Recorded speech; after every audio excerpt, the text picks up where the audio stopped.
Episode dos. Two. Deux in French. That's going to become relevant in a minute. Today, interviews and interviewers. I've been for, I don't know how many. I've spent that much time on the phone with agents and on Teams sessions, and more so in Teams sessions than in person. And the trend right now is stage one is get to know you. It's just a relaxed session, no real questions, just, informal chat on Teams. Then stage two will be walk through CV, but they're done in two separate interviews, right? So walk through your CV, give us some examples of this and that. Interview questions like, what's your best and worst day? Meaning your most and least favourite work was one of my recent ones. You didn't explain it properly. Like I thought you meant best and worst day, but your least and most favourite work. And of course, I just like being creative, right? So I've got to be making stuff, I've got to be challenged and doing all that. Documentation, though, which made me remember what me and you are like towards the end of a project. The wrap up at the end, right, is the hardest part, isn't it? Because you've lost interest by then, right? So I had to sort of say, well, it's the documentation bit at the end. I said, mind you, one of my old managers would say I did a fairly good job on the stock take documentation, but that was the job itself, right? But when you've done all the builds and the new software and the blah, then you've got to write down everything you've just done for someone else to review. It's like, I've got to make it exciting by drawing some nice charts and make that a piece of work on its own. Because if it feels like it's the tail end, nah. So normally, when I do my episodes, you ask me to sort of make a definition of some kind of the thing that I'm talking about, right? So what I did was that I love word history, etymology, right? So I thought I'll offer this little tidbit. Right, the word interview originates from the French word entrevue, which is a verbal noun from s'entrevoir, which is like smoke. And smoking's the verbal noun because it sounds like a verb, but it's a noun describing both an action and a process, right? So something you can't do. So, and s'entrevoir means to see each other, visit each other briefly, or have a glimpse of. Where entre means between, voir means to see, so it's like saying to see between. As a transliteration.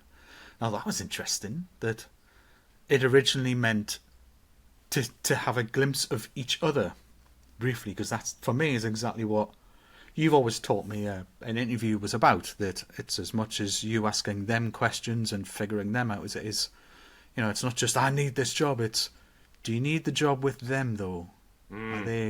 Are you going to end up leaving anyway? So but interestingly, the journalistic sense of the word, having a conversation with someone for a publication or something on TV, that meaning is very English. Yeah. In the French, use the English word to mean that kind of interview. So when they're talking about an interview, they'll say the English word. Weird how these things evolve over time. So I looked up some sayings, and I was looking up Michael Parkinson and Trevor McDonald and all these other people that have done all sorts of interviews. I think I even sent you a little snippet that I thought you would have appreciated of Trevor McDonald and the way he sort of viewed life, in that life is so short it seems careless not to use it all. Yeah. Well, that was lovely. That sort of describes the kind of bloke he was. And one of the other sayings I found was, interviews are only as good as both sides are willing to give. Both sides. And this was the trend I was seeing all the way through all of these different great interviewers of people on TV, interviewers of politicians, right the way down to just interview advice, interviewing for a job. interview for interviewers and all of these others, these motivational speakers and whatnot. And they boiled it down to a few short words and sentences. So the most important part in just about everybody's opinion is preparation. Not just the interviewee, but the interviewer, right? So questions to ask, knowing the interviewee's background, so studying the CV, taking whatever you can if you've got an agent that's arranging them all. Try and glean as much as you can from the agent that whatever they have learned from the person that they're recommending to you, right? Active listening, limiting distractions, watching out for visual and auditory cues and giving them, like, yeah, oh, I see what you mean, and just filling in those blanks and summarizing responses to show that you've comprehended what they've just said. Oh, so you mean like this, and this? Yes. What I think I heard was... Yes, that sort of thing, right? And ask, don't assume. If you're assuming, then there's a question you didn't ask. Right? There's a question you could have asked. We love assume, don't we? Oh, I know. And that's out of you and me. Yeah. There was another one that was sitting in the back of my mind, but I didn't think about it until I saw it written out, was telegraphing. So leading the interviewee to an answer in the way that you ask the question can lead to bias, either a positive or a negative bias. So you shouldn't be hoping for an answer in the way that you ask the question. Don't lead them. It needs to be an open question, doesn't it? Yeah. And afterwards... Do you like chips? Yes. What kind of chips were we talking about? Well, I was talking about the packet of crisps. No, I meant the fried ones. So. Yeah, but then you wouldn't say, do you like chips with salt and vinegar? They're really good, aren't they? Ah, yes. Yeah, they're my favourite. Oh, they're mine as well. Yes. You've learnt nothing other than the other person can parrot. Right? Yeah. So, and then some of them spoke about the after process. I put a lot of effort into the process. I would have some solid questions, just interview questions, to try and standardise part of the interviews. So then I had like a baseline. And then the rest of it would be a bit more freeform usually. I'd chuck in a couple of questions, the person I'm with, they'd chuck in a couple of questions, and I always made sure there was two of us. I attended their interviews, they came in with me, and we shared a lot of these questions. We built this little questionnaire out of it. It was a good process, but we always, straight after, wrapped up.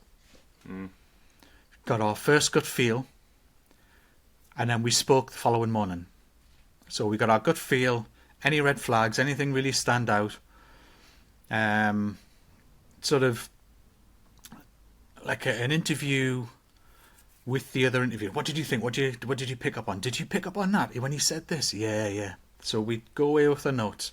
Following day, though, we'd meet up again, so there'd be no decision made till the next day, every time. And then it worked. It worked well. The people we ended up with were far more solid than we'd had previously. And last of all, and this doesn't come as often as I would like, is providing feedback to the interviewee. Yeah. Tell them, even if you give them a yes, tell them why you said yes. If you said no, let them know. I read some daft statistic that there was only something like 16% get the feedback that they want.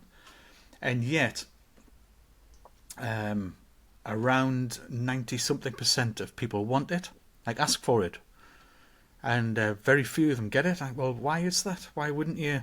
Oh, well, it's just we've had this many. Yeah, but it's important for them to evolve. And surely you know why you said no. So just tell them that, if nothing else. Then I went into some of the other techniques, right? So the techniques were some of the more cliquey, cliched type stuff I was reading up on, the do's and don'ts, right? So these do's and don'ts were tricky questions that can intimidate and create a hostile environment. So trick questions, for example, one of the most popular ones over in the States was the three light bulbs question. So you had three light bulbs, three switches, and only one entry into the room, and you had to work out which switches switched on which light bulbs. But you can only go in the room once to check. So how would you work out which switch controls which bulb with only one visit into the room? And it's meant to be a problem-solving exercise. Now, a few interviewers and speakers have torn this to bits and said, well, what have you achieved? So that gives you no indication of how good they're going to be in the job, unless it was a problem. So, for example, when I first interviewed Sarah, I gave her the problems that I'd had that morning and had already solved, and checked what solutions she would have come up with for a real-world situation. That was far more valuable to me on me finding out how she thinks and how she problem solves, and how well we'd get on in terms of the solutions that we find acceptable and how we'd go about those things, right? So that told me so much. Just these couple of problems I gave her that I'd experienced on things breaking that morning. Brilliant. Well, many have said that questions like that just make them feel intimidated. It changes the tone of the environment. They feel like they feel under pressure to answer it. Maybe they can't answer it. Maybe they're not good on the spot like that. But it can be just as bad as having these sort of cookie cutter and cliched questions. You know, all of those. Anybody who's anybody. I mean, I did. I had a look for the kind of questions I might need to answer. And you can learn them. You can rehearse the answers before you get there. So then you learn nothing. So tricky questions and brain teasers. And more recently, and I agree with this, stop with the cool questions. Which superhero best represents you? I think I'd get up and walk out. And do you know what happened? I'll tell you about one of my interviews, right, that stuck with me. And bear in mind, well, I've got a third stage tomorrow. So, first stage, great. It was just one of the owners, because it's a consultancy. And you know how consultancies work. They bid for work. It's generally continuous improvement and change things that they implement, or they might have a technical project. So it's very much piece of work, get some money. Piece of work, get some. It's that sort of business, right? Now, my first stage interview with just that one owner was enough for him to go, do you know what? We originally considered a perm position. What we thought, getting someone on board with one skill set, which was a database skill set, was too narrow a focus for us to warrant spending that sort of money. However, you sound like a bit of a Swiss Army knife, so I'd be willing to sort of open that discussion back up now. And ooh, yeah, I'd entertain either, whether it's a contract or perm. I'm happy that, you know, if we got on, I'm happy to discuss that, really, because he left me with a really good impression.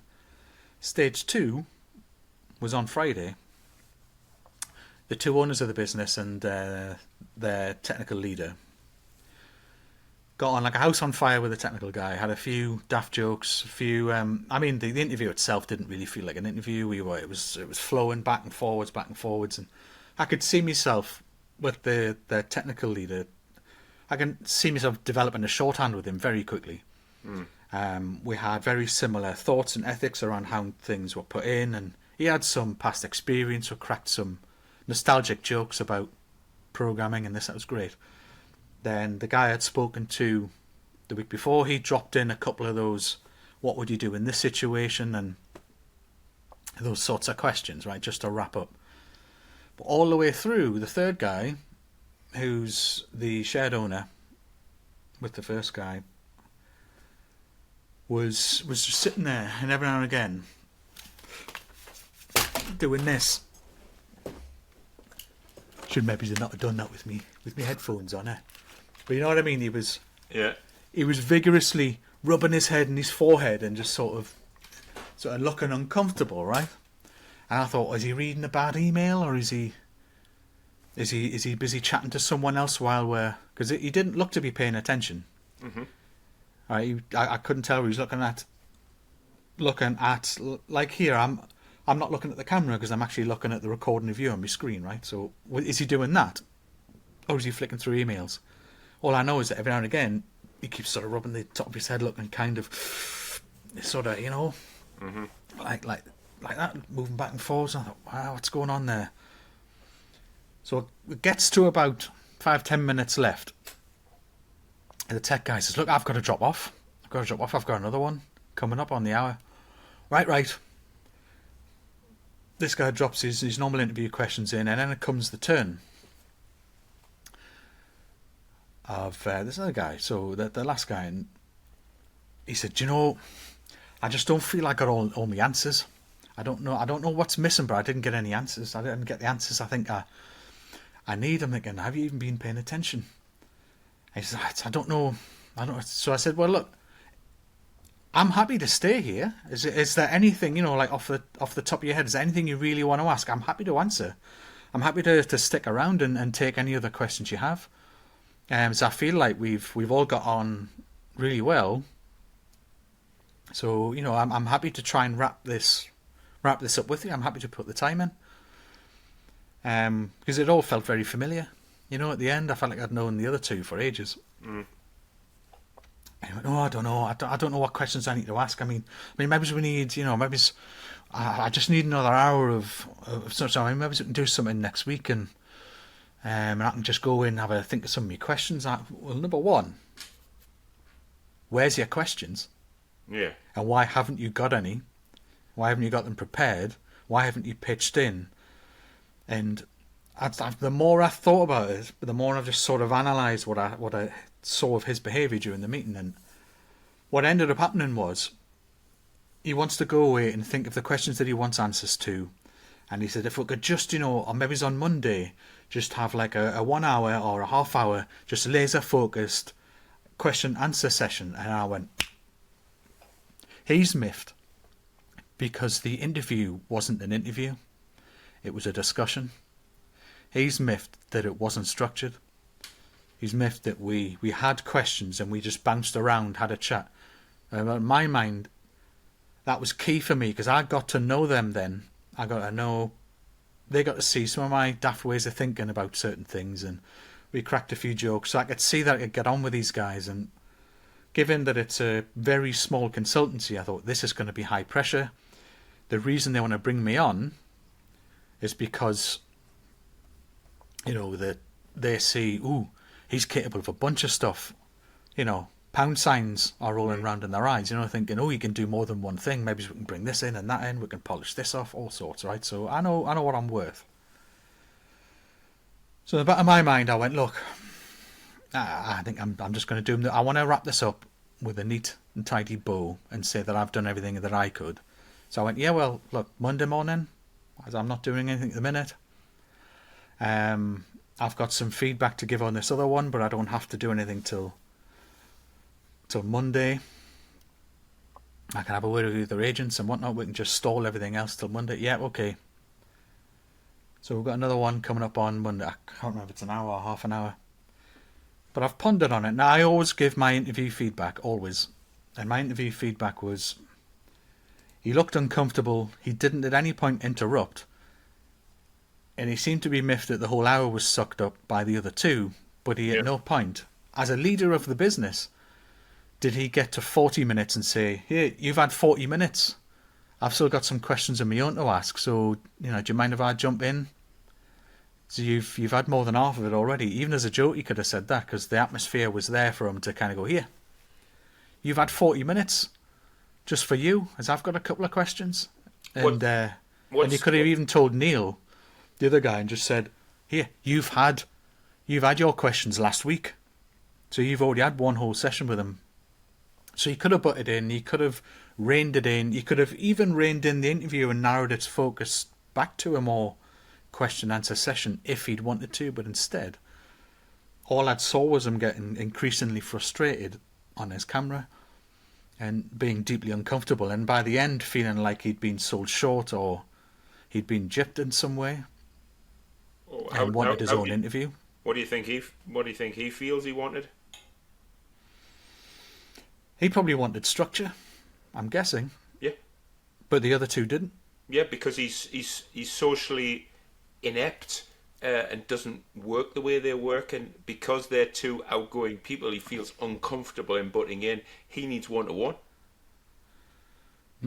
So they should have known that. They've worked with each other long enough. And one thing, when I gave the feedback to the to an agent from another company, when I was saying, look, I've had this other interview, Yeah. and I ran it by him. I said, here, what do you think of this situation? And his first response was, he hasn't made a connection with you, has he? No, he didn't. The other two did, and they made an effort. He sat quiet 90% of the time, and occasionally sort of pitched in. He might have had a chuckle at a certain joke, but for the most part, he was silent. Didn't pitch in, didn't join in, didn't offer an opinion. But is he a decision maker? He is. Then, He's one of the owners of the business. then you've got to meet his style. I didn't know what his style was because he didn't bother pitching in. No, I get that, but you're going You to know, find the tech guy asked his questions. Neil immediately jumped in. This other guy, he immediately jumped in, asked his questions. And it's almost like they butted him out. Yeah, he might have felt that way. That's not my problem. No, but he's a decision maker. He probably you probably find tomorrow. You said you're meeting him tomorrow. Yeah. I reckon he'd be totally different tomorrow. He might be, but I don't know if I want to work with someone like that. Well, it's almost it's a bit like, childish. but I could think of a company I do a lot of work with. I'm not going to mention the name. Where one of them's very outgoing and the other one's very analytical and finds social situations very difficult. But he's still a great person. I'm autistic. I find every social Yeah, I know, but situation difficult. could there be another extreme of you? Potentially. Yeah, I think I'd be fascinated if you could follow up next week. I'd be fascinated to find out how he was. Fascinated. All I can say is that he's got a big hill to climb. Bearing in mind the interview I'd had the day before in Team Valley. I'll tell you the full thing offline, but Yeah. they had their current engineer and the head of in person. There's a bit of a story about why it ended up in person, but it's for another time. That is in there to try and squeeze part 1 and part 2 all in together for 2 hours. I was there for nearly 3. And that included the CTO, the Chief Technical Officer, coming in, asking me a bunch of questions. He wanted to do his best fit style interview. Felt that rather than be standoffish, he should jump into the interview process because this team is new and being built. Right, now I respected that. I went, yeah, fine. Yeah, I'm happy to have a chat with him. So he came in, engaged with my CV, and then directly engaged with questions about autism. The only company out of Nice. all the interviews I've had that has. And went, Like what does that. it mean? What does it mean for you? And do you know what? And he even asked me about why I left this job, why I left that job, and I gave him the sort of the rundown of why I went there, went back contracting, blah blah blah. And told him about my history of, moving up and how I've always had to leave a company to move up one. I never felt I could. He says, do you ever wonder why that is? And I went, do you know what? I have always had this suspicion that it's something about me and the way that I think that some people either worry about, can't tolerate, or think I'm incapable, or worry about what it would mean to give me that responsibility. And he pointed at us and went, exactly. And yet, our CEO was diagnosed when he was 14. And look at where he is. So, Yeah. and he's on it. He's on the data. He even looks at the call logs and checks whether people have been on the phones, right? He's laser focused. But he gets stuff done, but he still manages to multitask in that. But so they asked us, so do you not feel like your autism is a bit of a superpower? I was thinking, well, that's a bit of a cheesy question, but in a way, my response was, if you could give me an injection tomorrow to change it, I'd tell you to take it away. He said, I've learned to tolerate my deficiencies, and the things that I can't do. I know the things I'll never be able to do, things I still struggle with. But with all of the things that I can do, I would not want you to take that away. And how easy all of that is. So they're kind of engaged on, what does it mean for work? What does it mean for you as you? And before he left, he just turned to us and said, you know what? I feel like I already know you a bit. I already know something about who you are, not just about how you would be at work. So thanks for that. I said, no, I'm happy to answer any question you have. I'm not embarrassed to answer anything. If I feel you have a right to know it, just ask. I'll answer it. And it went seriously well. And by the time I'd got home, they'd offered the job. Okay. Mm-hmm. So, and that was a mad bunch of mates chatting. There was next to no structure in it whatsoever. Other than, here's a few of the charts we've done. Here are the few questions I definitely want answers to. The rest of it was just chat. But that's what we like, innit? We like that. It's what I like, and I want to know, am I going to get on with these people? Because this is going to be stressful as you like. And when the CTO came in, structure, and he then, by the time he got the answers he wanted, he opened it up.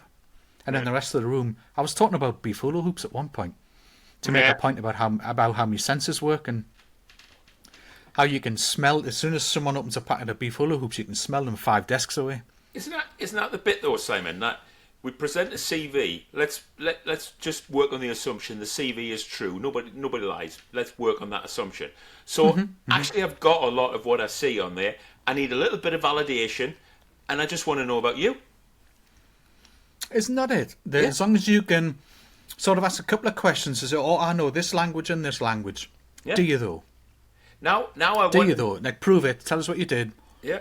And then the rest of it's you, isn't it? Now I want to know, do you fit in with us? Because it's about my humour, your humour, aspirations, career, what makes you tick, what doesn't make you tick. It's how do you deal with stress? Yeah. What do you like on a horrible day? Yeah. Me, I'm out walking in the car park. Yeah, you'd still be there, though. You'd still be there. You'd still be online. But some people are very insular, and you can almost feel a vibe around them, and you don't want to go near them, you know? People like, I wouldn't want someone like that in the office, because that's a disruptor, right? So I'm like, no, you need to, if you feel yourself withdrawn like that, you need to say something. Yeah. I don't want people walking on eggshells around someone on my team. So I wouldn't want someone like that on my team in the first place. You need to be a bit more grown up than that. I mean, I'm not great socially, but even I know when I'm having an issue, I leave or I reach out and just tell someone, here, have you seen this? What do you think? Am I nuts or what? Have you seen this? I'll ask.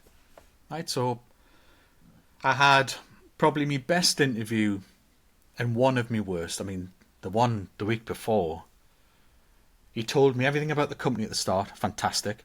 This, care homes, blah, blah, blah. Brilliant. That sounds like a worthy organisation. Oh, we've just revamped the whole department. We've just revamped all of our salaries, so now they're in line with the market rates. Not just for our office staff, but for our frontline staff. Out on the coalface, as they call it, doing the actual care work. So we're one of the best paying in the country now, if not the best. I was like, oh, that's great. You've got a conscience, social conscience. You've reorganised the team now because now you realise there's a need for a separate data function.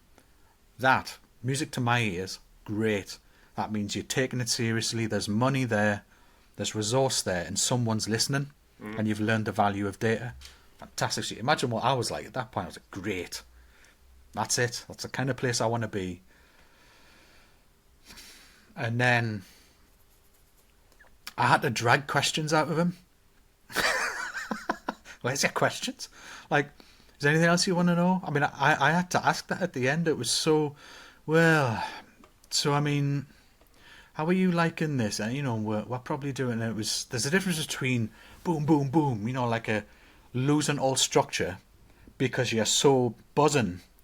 And as this other interview had said, we've never had an interview like it We've never had someone strike so many chords with how we do things and why we do them, for someone to resonate with us so well, and to have built such a deep connection with someone in that short space of time. That was the feedback I got from that company.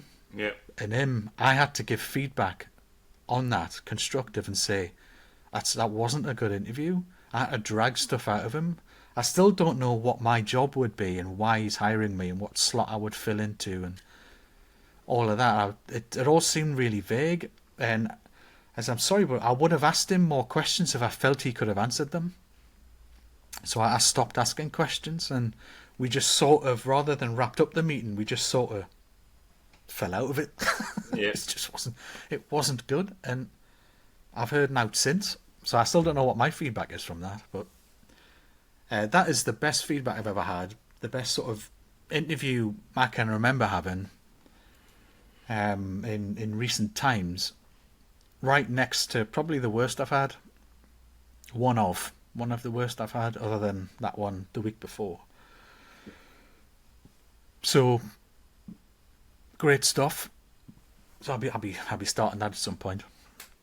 Building data warehouses in the cloud. That'd be fantastic. Fantastic. So I thought a lot of that would chime with you, and I had a feeling you might even get offended with some of the things I said about how I was interviewed, but I knew you'd have something to interrogate me on. That yes, I admit there were bits that I could have drawn out on him, but if those two, right, if the interview had just been them two, I would have had a difficult decision to make. Yeah. Yeah. That's kind of what I was left with. I would have had a difficult decision to make, so the least I can do to wrap this up in a nice, neat bow is give him his Monday half hour, whatever it is. Finish that off, see what that's like, and like you say, it could be a completely different kettle of fish, it could be a different bloke, it could be there on his own this time, I don't know. All three have been invited, but... Tough one, because you have to get your mindset right for it, don't you, because you've got an offer now. Yeah, exactly, so I'm trying my best to sort of go, well, heads on, let's give him his moment to get those questions in, and we could click. Yeah. Could do. We might. Don't know, so I'm trying to leave it open like that. Yeah, give him what he wants. Yeah, I'll try. Yeah. I'll try to see what does good look like in terms of working with him. Yeah. And if it's I doubt he's got a high bar. Yeah. He's got a high bar to clear after that other interview, a very high bar. But I have to be sure. So yeah. We'll see. Hey. We'll see. Gooden. Been a while since I tackled a topic like that, so I really need to get it off my chest. So any comments, questions? A lot of people looking for work at the minute and chopping and changing jobs. I've noticed there's a lot more vacancies about these days. There's a bit more money about from companies these days, so I'll be interested to get some opinions down below in the comments on the socials, on the YouTubes. So either subscribe or follow, depending on which platform you're on, and give us some of your notes and questions. But until next week, take care.